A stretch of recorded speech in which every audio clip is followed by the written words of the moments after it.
తీవ్రమైన డాల్ఫిన్ తుపాను చైనా తూర్పు తీరాన్ని దాటింది.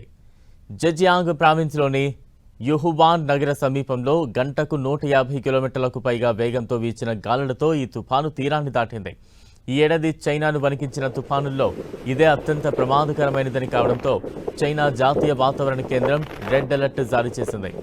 తుపాను తీవ్రత దృష్ట్యా జెజియాంగ్, ఫుజియాన్ ప్రావిన్స్ల లోతట్టు ప్రాంతాల నుంచి 10 లక్షల మందికి పైగా ప్రజలను సురక్షిత ప్రాంతాలకు తరలించారు. తుపాను బీభత్సంతో షాంఘై అంతర్జాతీయ విమానాశ్రయం, హ్యాంగ్జౌ విమానాశ్రయాల్లో 1600 కంటే ఎక్కువ విమాన సర్వీసులను రద్దు చేశారు. వందలాది రైలు సర్వీసులు, 200కు పైగా పడవ ప్రయాణాలను తాత్కాలికంగా నిలిపివేశారు. ఈ తుపాను ప్రభావంతో షాంఘై, జెజియాంగ్, ఫుజియాన్, అన్హోయ్, జియాంగ్సు ప్రావిన్సుల్లో ఎల్లుండి వరకు అత్యంత భారీ నుంచి కుండపోత వర్షాలు కురిసే అవకాశం ఉందని వాతావరణ శాఖ హెచ్చరించింది. దీంతో కొండచెరలు విరిగిపడటం, పర్వత జలపాతాలు పోటెత్తడం, నగరాలు జలమయమయ్యే ప్రమాదం ఉందని అధికారులు ఆందోళన వ్యక్తం చేస్తున్నారు.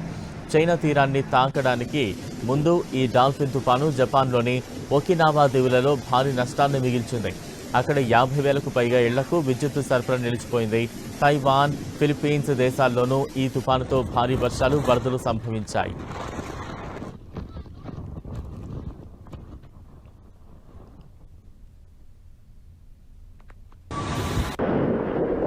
చైనాలో డాల్ఫిన్ తుపాను వల్ల మునుపెన్నడూ చూడని వింతైన భయానకమైన పరిస్థితులు నెలకొన్నాయి.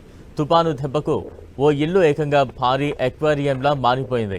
అసాధారణ వర్షాలకు ఆ ఇంటి చుట్టూ భారీగా వరద నీరు చేరింది. అయితే ఆ ఇల్లు పూర్తిగా జల నిరోధితంగా నిర్మించబడడంతో వరద నీరు లోపలికి రాలేకపోయింది. వరద నీరు ఒక అంతస్తు ఎత్తుకు పెరిగిపోవడంతో కొందరు ఆ ఇంట్లోనే చిక్కుకుపోయారు. వారికి ఆ ఇల్లు పెద్ద గ్లాస్ ఎక్వేరియంలా కనిపిస్తోంది.